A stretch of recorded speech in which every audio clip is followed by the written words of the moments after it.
We are so excited for this author visit with Angela Joy. We are so glad that you joined us today on this wonderful rainy Tuesday morning. Happy Tuesday, right? It is 2/22/2022, and it's Tuesday. Can you believe that? What a special day, and we are so excited to have Angela here. So, Angela is an author. She has written this wonderful book that she's going to read today, Black is a Rainbow Color. This was her first book that she wrote. She's also a substitute teacher, a Girl Scout cookie manager, a troop leader, a 5th grade book club moderator, a music lover, and a mom. She co-founded the McGough International Culture Club. She's from originally Minnesota, where I am from too, but now she lives in Southern California. She is wonderful. Her book has gotten awards such as the Jane Addams Children's Book Award Honor Book, a CCBC Choice, which is awesome, and a New York Public Library Best Book of the Year. I know she has some books coming out later this year too, so watch for those. One is called Choosing Brave. I have some fun facts about her. Her spirit animal is a cheetah. She loves spending time in the garden. Her favorite snack is salt and vinegar potato chips. Yum. All right, so without further ado, we are going to welcome Angela Joy. Hello, friends. Good to see you. Hi. Thank you so much for inviting me today to talk with you about my first book, Black is a Rainbow Color. I'm going to share my screen now so you can see the book and you'll see what I see. There we go. That's the cover of my book, Black is a Rainbow Color. And I've been going all over the country telling kids about this book, especially now in February, because as we know, February is Black History Month. But I always add that Black history is American history. It's a history that we all share. Black history is woven into just about every story that we read about in our history books.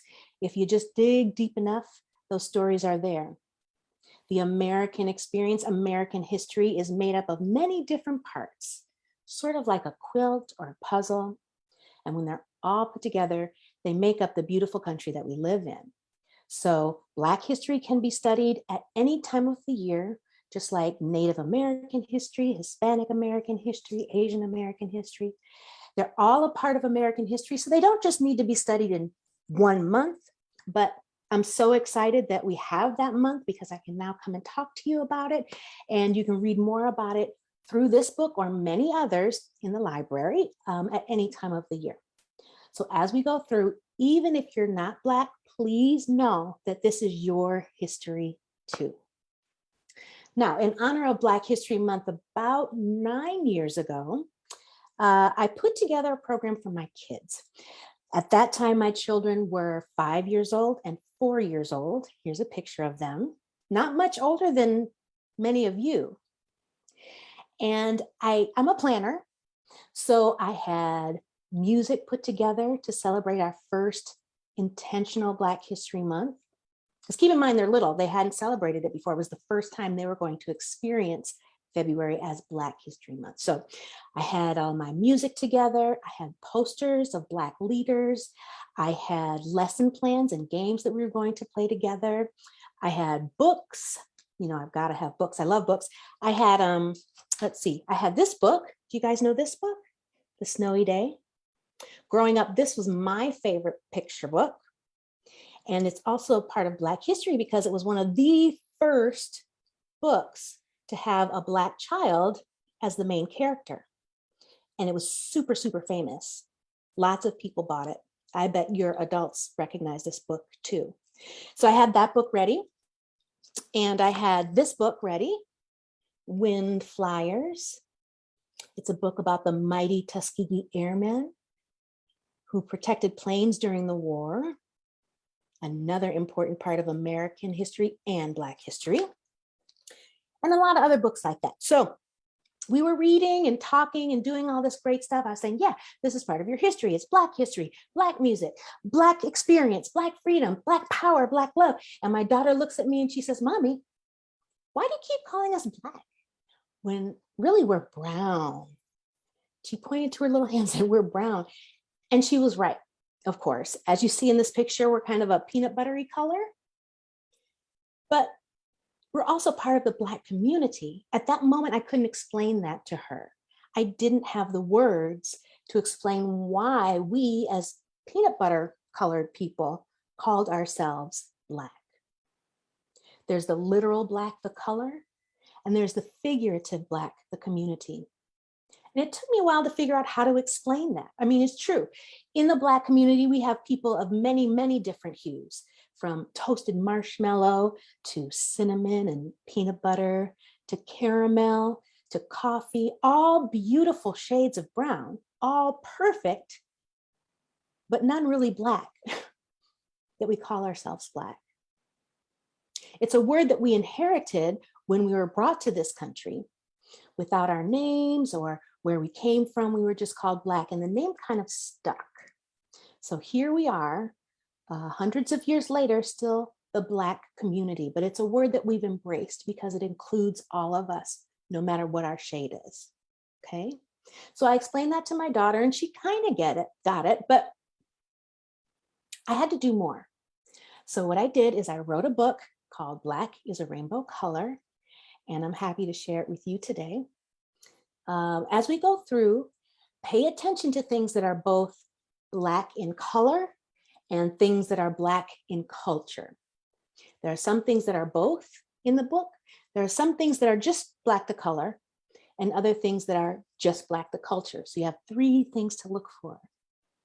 And then also at the end, we're going to talk about some of the illustrations. Now, the illustrator for this book, the woman who made all of the pictures, her name is Miss Aqua Holmes. And she has left little secret messages for all of us on the pages. I can help you dig into those at the end because she shared all those wonderful secrets with me. And so what I'll need you to do is remember which page is your favorite. And at the end, you can put it into the chat or enter it on Facebook, and we will head back into that page and get out the historical details. Okay, so I think that's all. Yeah, I think that's it. So think of your questions, type in your questions, have your adult type in your questions, and we'll revisit this at the other side of the book. Ready? Here we go. Black is a Rainbow Color, written by Angela Joy, illustrated by Aqua Holmes. Red is a rainbow color. Green sits next to blue. Yellow, orange, violet, indigo. They are rainbow colors too, but my color is Black. There's no Black in rainbows.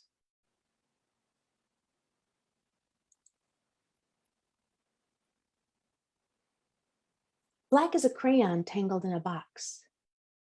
Black is a feather on white winter snow. Black is the dirt where sunflowers grow. My color is Black. Black is the braid in my best friend's hair. Black are the bottoms of summertime feet. Black are soft circles that spin down the street. My color is Black. Black is a rhythm. Black is the blues. Black is sidewalking in spit-shine shoes. Black is the robe on Thurgood's back. Black are the trains on railroad tracks. Black are the eyes on salted peas. Black are the shadows of old magnolia trees. Black is molasses from tall sugar cane. Black is soft singing. Hush now, don't explain.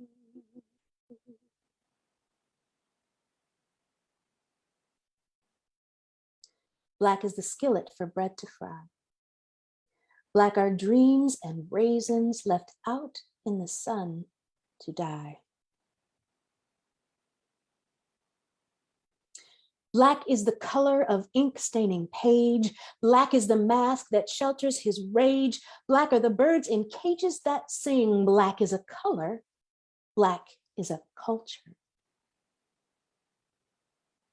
Black is history. Black is family. Black is memory. Black is community.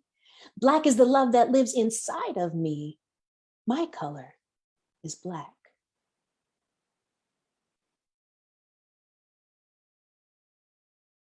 Black are the stones bearing witness to prayer. Black is the faith in a freedom not seen. Black was the man who gave the world his dream. Black is a color. Black is a culture. Black is the power of movement in pain. Black is the heart of a candle and flame. Black are the branches that carry my name, weaving, wrapping, lifting, laughing, hoping, grasping, quiet, strong. Our color is black. So you see, there is no black in rainbows, no black in green or blue, but in my box of crayons, black is a rainbow too.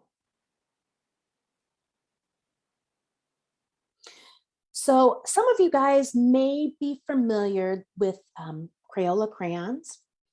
They released maybe 2 years ago, a new line of crayons that are skin toned. So all the colors that we saw at the beginning of the brown skinned people, all those different shades, they're in that box of crayons. They have markers and colored pencils as well. And so that was part of the inspiration for this story.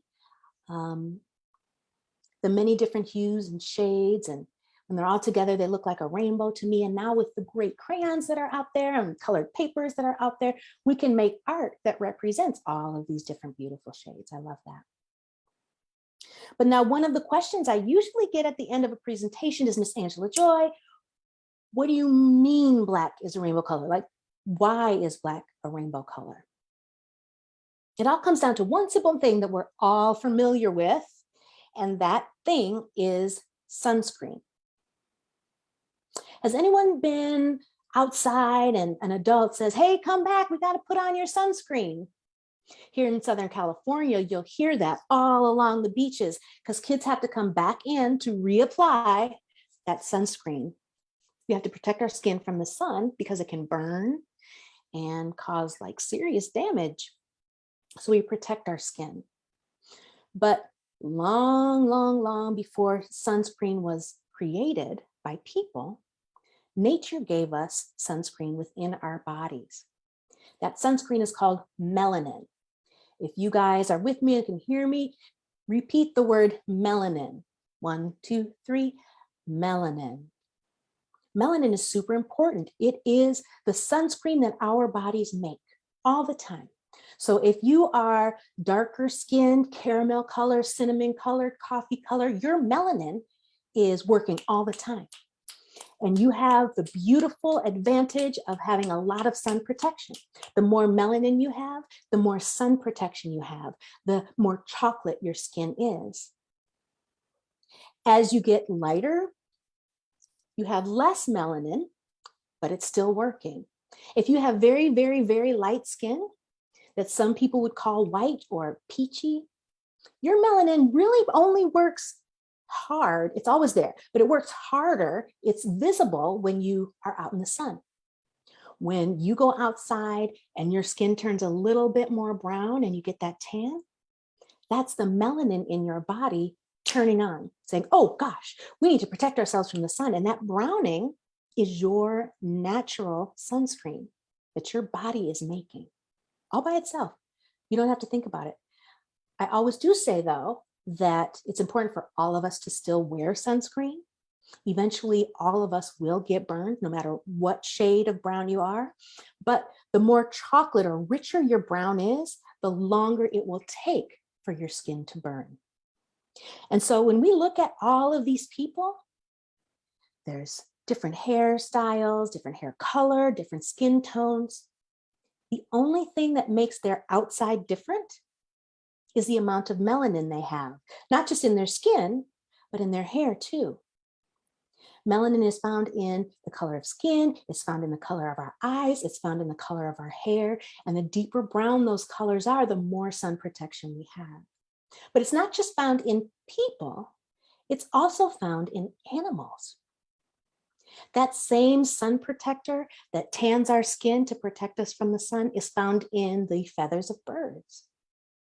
It's found in the changing colors of lizards. That's melanin. It's found on the backs of those huge orcas, so that when they come up to the surface to hunt or raise their babies, their beautiful backs aren't burned by the sun. That's a lot of natural sunscreen that makes that black protected beautiful, right?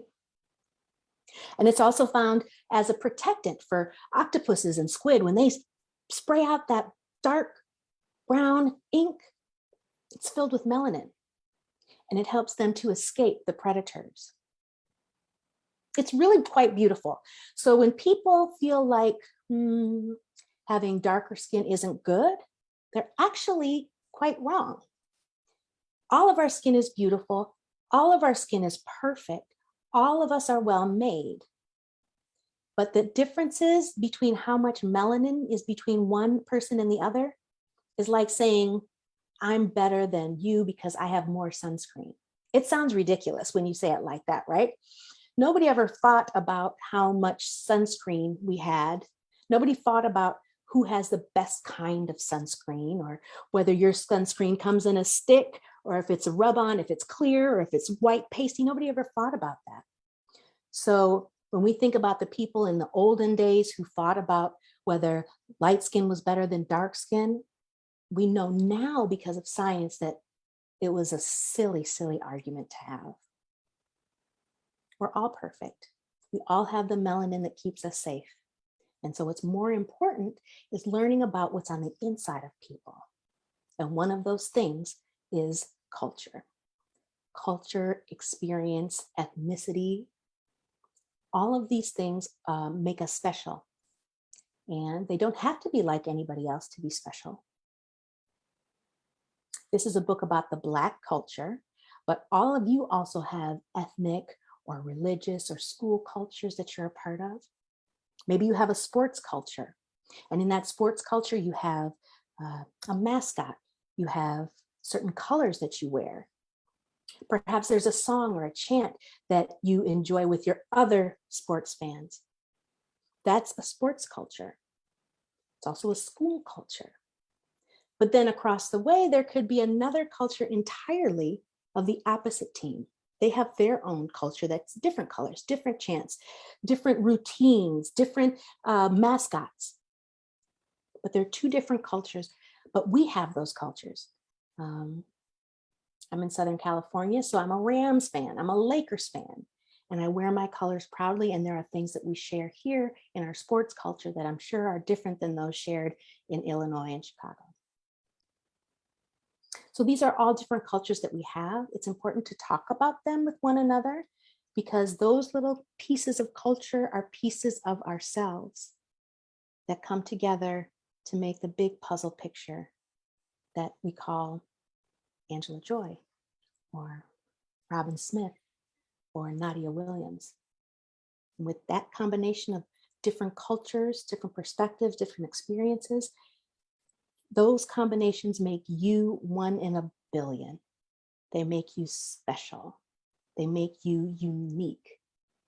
And so it's important to know who we are, know what we like, what we don't like, so that we can fully present to the world who we are without being embarrassed, without feeling like we're second best. They're all fabulous. They're all part of who we are. So I encourage you to share them with your classmates, at the library, maybe your friends. If you're out running around, you'll find different sports cultures to talk about, your families as well. So we're going to start talking about some illustrations in the book. I think we're going to go back Remember, if you have a favorite spread or a spread that you have a question about, please type it in. I'm going to put the pictures back up in a thumbnail form so that you can see them. Let me expand my screen a little bit here. That's not expanding. There we go. So that you can see all of the illustrations, and then let me know what you'd like to talk about, where we can dive in a little bit deeper. Not just with the illustrations, but also if you have any questions about the writing process or being an author, the publishing industry, please type that in as well, and we'll dig into that together. Do we have any questions so far, Miss Katie, Miss Debbie? We don't have any questions. However, we have a wonderful comment on Facebook. Steve Stratton says that we are an interracial couple raising biracial kids. And this month we have been diving deep into the beauty and celebrating Black culture and history. We have read this book on repeat for the past 2 weeks, and my kids absolutely love it. Thank you so much for sharing your talent and the intention behind the writing. Along with the vivid illustrations, this book is a must read for every family. Thank you. Oh, I love that. Just got goosebumps. Thanks, Steve. Thank you, Steve. That resonates with me because growing up, well, my mom is white and my dad is Black. And being at that intersection of cultures makes it even harder to find books that represent our family. So if your children enjoy this book and see all the different shades and it resonates with them, that means the world to me. That's the highest compliment I could ever receive. God smiles on diversity. And finally, I think we're entering into a place where we smile on diversity as well. So thank you so much for supporting the book, for sharing the book. Tell your children, if they're not watching now, hello and thank you for reading. I really appreciate you. So yeah, I'm not seeing any questions as of right now, but why don't you take a couple pages that are your favorite and tell us about them? So my very, very favorite spread is this one. It is an illustration of Paul Laurence Dunbar. I'm making it bigger for you so you can see. I love this, first of all, because it's got my favorite color, which is purple, featured there. It's actually got both of my favorite colors. Purple and teal together are my favorite combination. But there's so much meaning packed into just this one illustration. If you look closely, first of all, just thinking about artistic practice, you will see that the artist, Miss Aqua Holmes, has used the art form of collage to make not just this illustration, but the entire book. Collage, what does that mean? So she's using small pieces of different materials to create the larger picture, right? So just how we're talking about how different parts of you, different cultures that you participate in make up the whole you. Miss Aqua Holmes has done the same thing. So she's taken small pieces of newspaper, printed paper, paint, stamps to make a whole picture of this beautiful poet by the name of Paul Laurence Dunbar. Paul Laurence Dunbar was a young man who grew up in the late 1800s, early 1900s. He was very well educated, so much so that he got a scholarship to the then all-white private school, which had a fantastic foundation of education for him. Contrary to what most of us think about during that time, for him, he didn't face much discrimination in his school. In fact, his schoolmates really appreciated him so much that they elected him president of his class. He was very popular. He was writing poems even by that time in short articles for their newspaper. He graduated with the top grades. So when he entered the workforce, when he went out into the world to get a job to support himself and his mother, he was very confident that he could do this. But what he found in the real world was that not many people were hiring Black boys.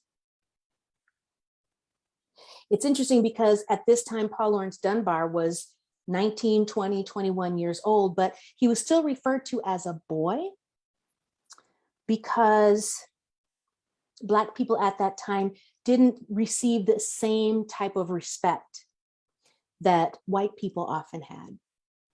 And so he was called a black boy, and it hurt him. It insulted him.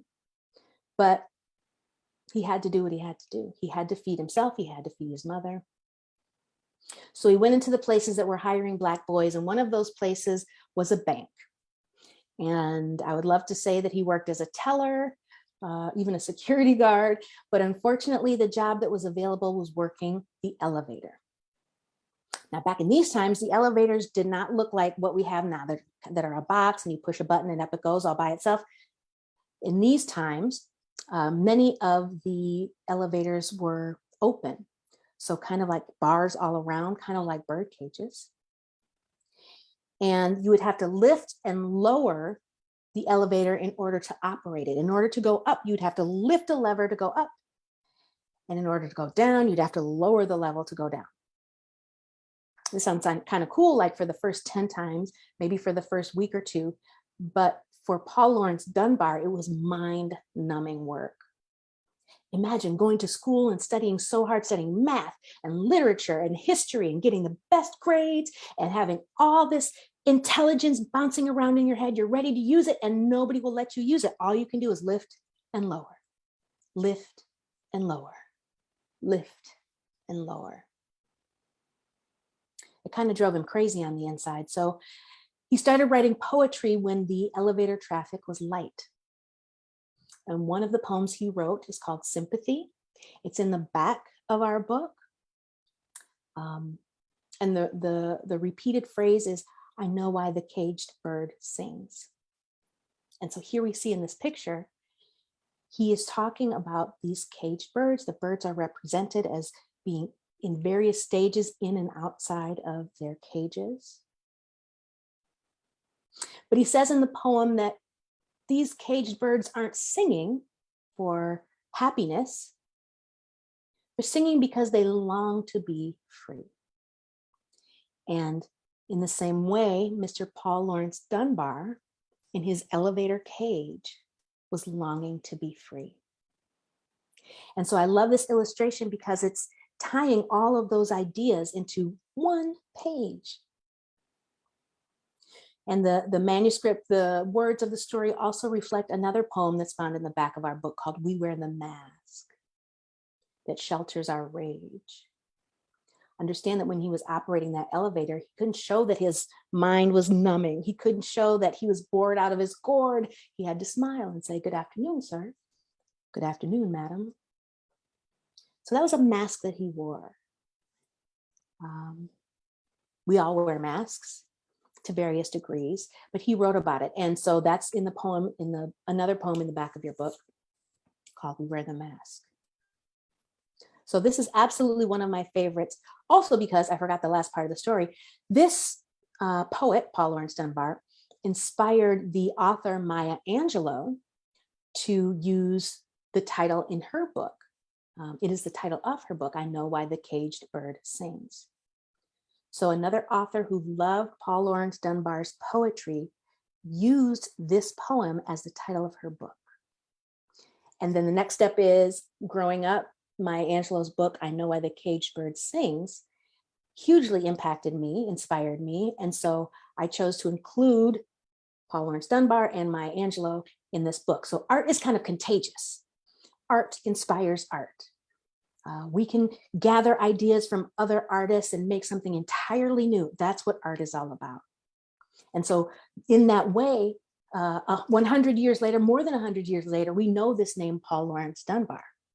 We carry him with us into the future by using his art as our inspiration. So I encourage you guys to do the same. As you Angela, read poems, go ahead and dive in. Thank you so much. Oh my gosh, I love it. Art is contagious and intergenerational. It's the one thing that we can understand together, that creativity and imagination. Absolutely. Absolutely. So thank you so much. We do have some questions and comments. Great. So I wanted to make sure and get to them. So Zamora, who is one of our amazing library kids, she says Zamora loves this book. She is biracial, Mexican and Black. She loves the illustrations, and actually this book answered the question she had about being brown. Thank you so much, Miss Angela Joy. Oh, thank you. I love it. Oh, that's so wonderful. Thank you. Thank you. Yeah. And then we do have one, we have two more actually, I think. One, so this one is from Liam and Lena. They want to know how the process works with writing and illustrations. Do you look over the illustrations and are they changed? Or do your words change after you look at the illustrations? And how does that collaborative process work? That's a brilliant question. It's interesting because it's kind of changed over time. Right now, the best thing you can be is an author and illustrator because you can create the two at the same time. But historically, there has been a separate illustrator and separate author. That's the case with me. So 90% of the time when you are writing the words, you for a picture book, those words come first. I wrote this book, as I said, when my children were small. I submitted it to an agent. This was my first book, so I had to start from scratch. I submitted it to an agent who liked it, and then we submitted it to publishing houses who liked it. Changes were made along the way. But once the publishing house purchased the book, the words from me, they decided who would illustrate the book. And normally, again, 90% of the time, the publishing house doesn't really consider the author's preferences. That sounds harsh, but most of the time authors have, as you're writing, you get a picture in your brain of what you want to see. And those ideas may not be the best for the book. We want to reach a wide audience. We have to consider who's available to illustrate. And so the publisher, the people who actually print and bind the book and sell it, they want to have as many options as possible without being limited by the author's vision. So they keep the two separate. In my case, my editor happens to be really collaborative. She likes to work in groups and get ideas from everybody on the team. And so I've been able to recommend illustrators along the way. This book, there was no other illustrator that I wanted except Aqua Home. She was the only suggestion I had when asked. And thankfully, she was available to illustrate the book. So then we gave her the words and the back matter. So the back matter is the information at the very back of the book that I had written about the different scenes that were in my head. And then she had a whole year to illustrate. And she worked with the art director at the publishing house, but we had no communication at all in that process, which is great for the creative illustrator because they have all the freedom in the world to execute their vision. Really hard for the author because you want to say, hey, this is what I was picturing when I wrote, this is the robe on Thurgo's back. But I'm not an artist. I don't have an artist's eye. So that would have limited her. I'm so glad that we were separated so that she could really have the freedom to do what she does, which is fine art. She's a fine artist. She has an exhibit right now at the Boston Museum of Fine Art that includes the art from Black is a Rainbow Color. It's big, it's on big canvases. So it really is impressive to see those things, especially the collage aspects, live and in person. But the only exception I can think of is if you are a successful team of writers and writer and illustrator, and you've put out books before that are successful, then you kind of have a green light to continue working as a team without input from the from the publisher. Otherwise, it's really the publisher's genre. It's their end of the deal to pick the illustrator and inspire them along the way with the words that the author has written. So, hope that makes sense.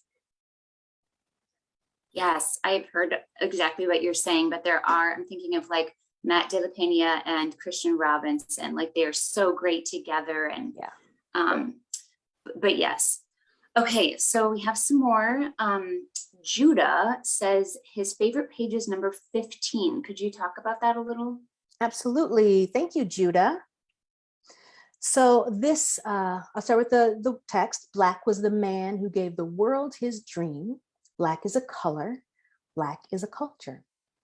So here, the secret hidden message that Ms. Aqua Holmes has left for us are the clocks. Let me expand my screen a little bit to make sure you can see that. If you look closely, you will see there are clocks hidden in the background.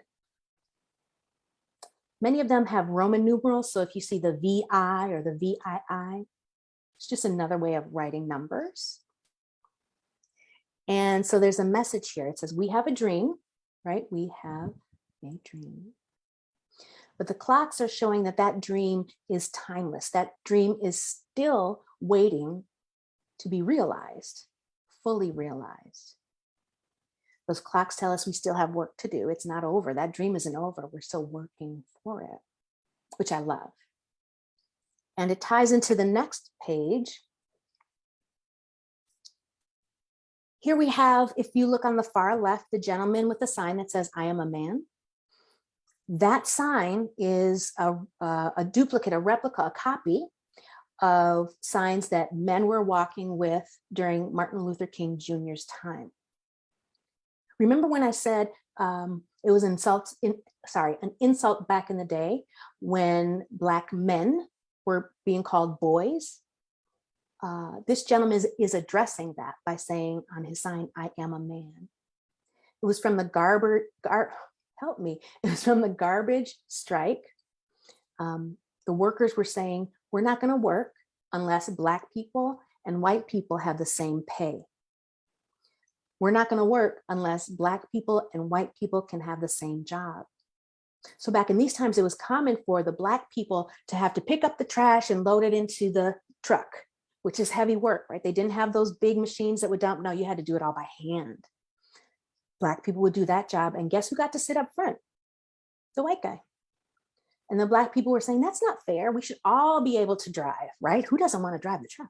I want to drive the truck. We should all be able to have the opportunity to drive and take turns with the heavy work in the back. So that's a sign from the 1960s, okay? But then if you look at the next sign, that's from the 1970s. Those women primarily were marching for equal rights. The sign says equal rights. At that time, just like Black people were thought to be less than white people, women were thought to be less than men. And so generally speaking, women couldn't be the boss of a business. A woman could be a secretary, but she couldn't be the boss. No one would want a woman as a boss. In those times, no matter how old you were, you would need a man to help you get your credit card. You guys know credit card, you can go in and buy with a card. If you don't have any cash on you, you can buy your groceries, you can buy a new couch, but just with your card saying, I promise to pay this money later. Women weren't allowed to have those unless they had a man sign for them, even if that man was their son. So if I got really old and my husband decided to move to Johannesburg and I was in the United States by myself, I would need my son to say, yeah, okay, you can give her a credit card.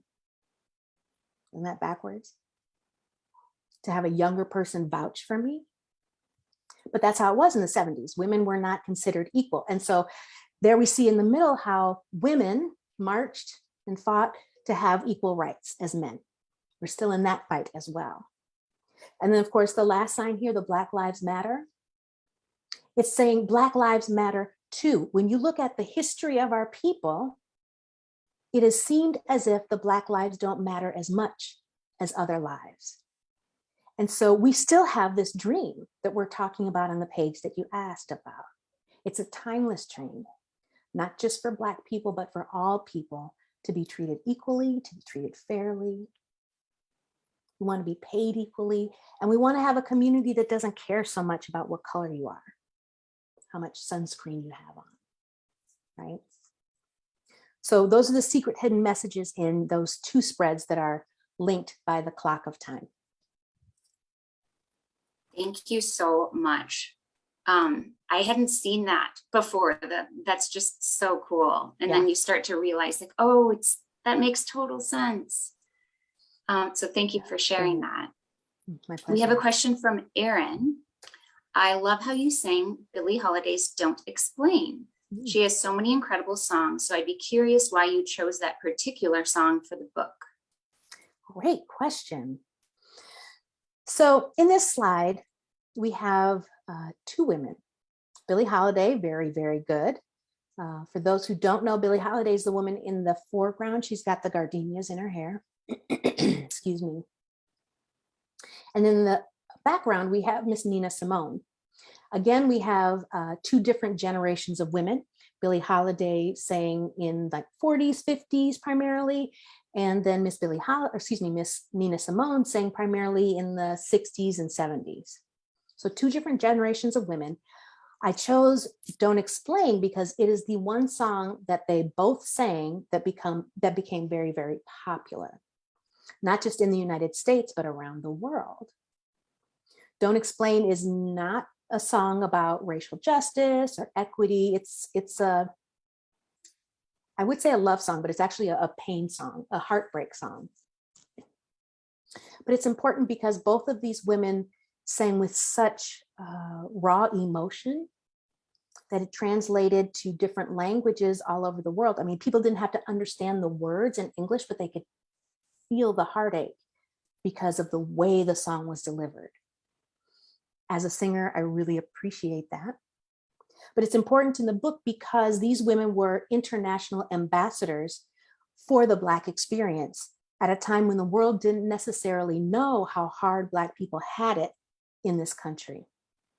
It might be hard to imagine, but there was a time before internet, before 24/7 news on the television, when news rarely traveled outside of our country, especially if it didn't have anything to do with like wars or presidential affairs. So people didn't know how bad it was for Black people here. But these women, using their talent, went out to the world and said what was going on. They were truthful, they were honest. And because people respected their talent, they listened. And so not only did they spread the news, but they gathered allies for us around the world in many, many, many different countries. And those allies supported our move toward greater freedoms. So I chose Don't Explain because it was the avenue that led them to a world audience. And with that audience, they told the truth. Artistically, you'll see, if you look at this picture of Billie Holiday, she's got newspaper. Newspaper creates her lips, and that newspaper is covered with a thin layer of red paint as lipstick. But the meaning is that she is telling the news to the world. She is the newspaper. She is the internet. Everywhere she goes, she lets people know what's really going on. And that took such bravery, incredible bravery. This is a time when you would get death threats for telling the truth. But they went ahead and did it for their people. So I admire them both greatly. Nina did basically the same thing. You'll see in the art that the piano is made up of skyscrapers. And then we've got the sheet music in the back. So all of that's collage. And then we've got obviously the tall molasses cane in the background of Miss Billie Holiday. And that represents the Black experience, not just being country sharecroppers, not just being Harlem Renaissance, but both. There's a vast variety of the Black experience. And so this page also kind of is a nod to that vast experience, saying that we are different, but united in our goals of equity and freedom. Great question. Billie Holiday has a lot of good ones. One that was probably, Strange Fruit is probably one that wouldn't be appropriate for the youngers. So I couldn't include that, although it absolutely crossed my mind. And for the olders, I definitely recommend checking that out with an adult, because it's really true. Like maybe, you know how sometimes you can't tell little kids the whole truth because it's too much for their brains, it'll hurt. If you're older with an adult, you can explore those things. And if you're not older yet, give it time. Keep it in your mind for later. It's a great song as well. Thank you. Mm-hmm. Okay, we have one from, a kindergarten class. Miss Meredith's kindergarten class. Hey They want guys. to know, yay! They would like to know, how long did it take you to write this book? Forever. So this book was my first book, so it was the hardest to write. It took a long time. I needed a lot of teachers to help me along the way. This book I like to call my diamond in the rough, because when it started, it was really rough because I was new. I was still learning. But we polished it. Every teacher I had helped me polish it. And then obviously the illustrations are the crowning jewel of the book. But literally to write the book, it probably took me 18 months from start to the place where I thought I could get it to someone else outside of my home. And that was my agent, Jamie. And then from the time I gave it to her to the time it was published was probably 4 years, only because the illustrator had 3 books to illustrate before ours. So it took longer than usual, but well worth it, don't you think? Absolutely worth it. Okay, we have one more, it looks like. Danielle says, I really loved the art on page 1. Could you tell us more about that page?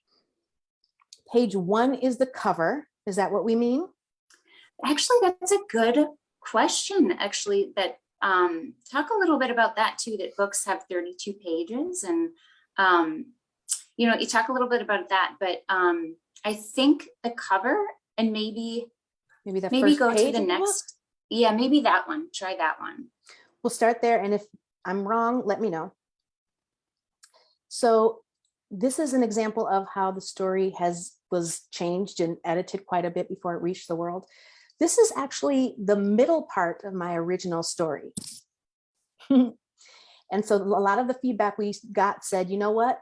You don't need that long beginning. Start with the poem. And so that's what we did. This poem is a spoken word poem. It doesn't have the same syllables that match up perfectly. It's very, it's more like hip hop than it is like Dr. Seuss. Love Dr. Seuss. It's just a different style. But prior to that, it was a story told just like you would hear any other story. It was a story of a girl who, when presented a project for school, got the color black. She was supposed to present all the things that were black, and other students were presenting all the things that were red or all the things that are blue, but she was disappointed that she got black because she couldn't think of anything good that was black. But her journey while looking for things that were black led her to many wonderful things. And so it's about feeling good about yourself, your community, not giving up when you get an assignment that you don't like. So here's our starting point, and we see the girl is disappointed with her color black.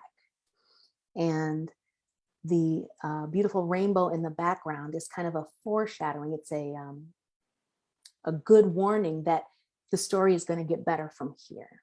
I love her rainbow socks the best. I've seen little girls with rainbow socks since, and it always makes me smile. But this is her home. This is her community where she goes on her journey to find things that are good and black, which is awesome. But you need, as a story writer, as an author, you need a place to go. If she started out happy with her color, there'd be no place for the story to go. So we need to start sad, low, so she can grow into her happiness. And you'll notice in other books, they do the same, or they'll start with a problem and then grow to a solution. Otherwise, it's not very interesting. So that's what we've tried to do here on this page, set it up. That's our foundation to grow from that point. Great question. All right, we have one about the illustrations. How did you feel when you first saw the illustrations of this book? And then how did it evolve? So the first thing I got were sketches. And even from the sketches, I knew it was going to be good. It was so phenomenal. And by that point, she had released a few other books. This is one, Voice of Freedom, the story of Fannie Lou Hamer. You may have seen, pull this one up, this page, which shows Fannie Lou Hamer along with 3 other women of the civil rights movement. Fannie Lou Hamer is the woman in the purple here. Aqua illustrated a book about her with the wonderful Carol Boston Weatherford. And just based on what was done here and what her website was showing, I knew that it would be good. But when the sketches came in, my mind was blown. And then from the sketches, we had drawings with more color, but not total detail. And then our next, because she is a canvas artist, the next version we got was the finished version. Now, oftentimes illustrators are digital illustrators, so that if it's all done on the computer, they may do some sketches, but it can be altered on the computer. So for example, on this spread, if it was done digitally, if we switched from 4 women to 5 women, it wouldn't be such a big deal. They could just kind of move things around and add another window pane of stained glass, add a name, and it would be done. It would be work for sure. But if we did that to Aqua, she would have to start all over. So it went from sketches to finished product pretty quickly. I think there was one that we had to, it was this one actually that we had to say, no, that's, sorry, not right. Can you do it again? Because we had a miscommunication.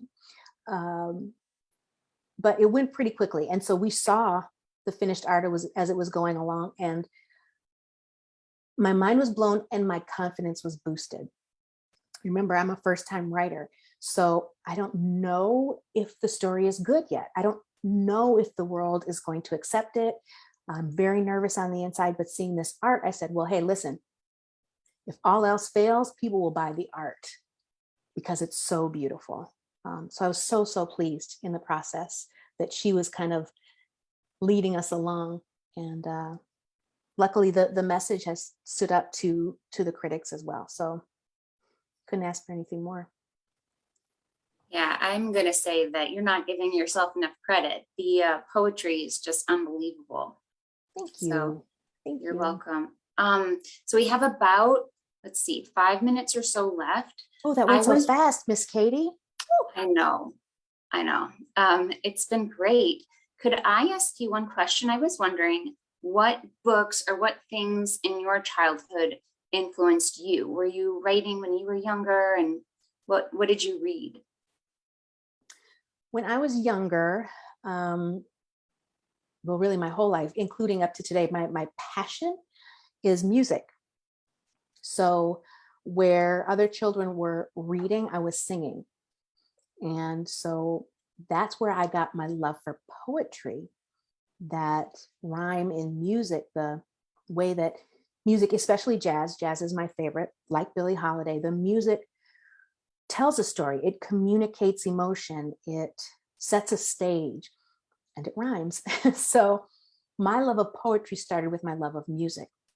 When I got to college, I started exploring more poets and the great writers, Maya Angelou, Toni Morrison, Alice Walker. I went to Spelman College in Atlanta, Georgia, which is a historically Black college. And so I was totally submersed in the Black literature world where I had not been before. And it was mind-blowing. But you guys, this audience, this fabulous audience, can start much earlier. There's so many books now that are poetry for kids, that poetry is really accessible. So if you love music, I would check out that poetry, especially of Langston Hughes. We have included a poem from Langston Hughes in the back of this book as well. It's called Harlem, and it's based on this page.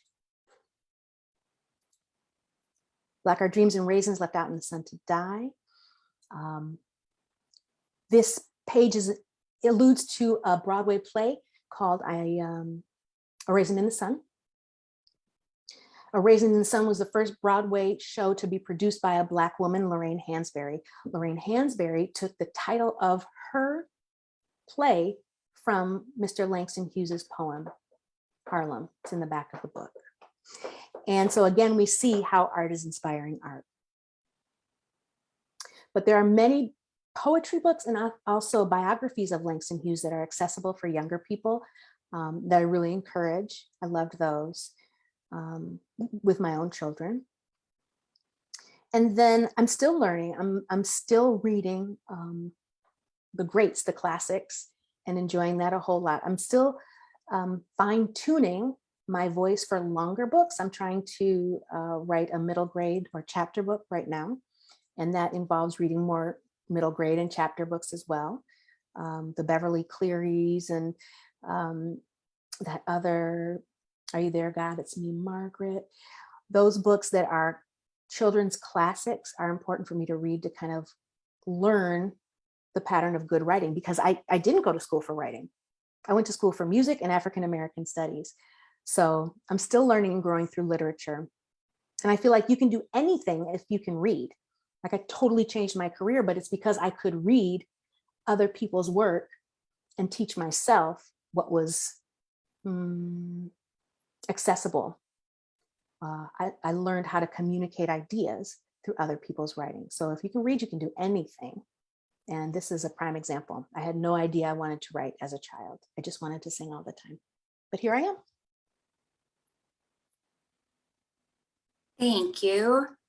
We love singing too at the library. I mean, it's writing and singing and music. They're all art and they go together so well. And you have a beautiful voice. Thank you so much. We are about at time. So I had a wonderful time. I know all of our friends from the library did. They had great questions. Thank you everybody for your wonderful questions. It was a really great discussion. Thank you so much. Yeah, thank you. We're so excited that you came, and everybody, you can check out this book at the library. I think we have a couple copies because it was on our list for one of the best books a couple years ago. So please check this book out at the library. And if you're going to purchase it, try to purchase it at an independent bookstore. We love that. So thank you so much for coming. And everybody, we have some wonderful programs coming up. Our story times start March 7th. And our registration is open. Please join us in our elementary programs too. So thank you. Thanks, everybody. Thanks, everybody.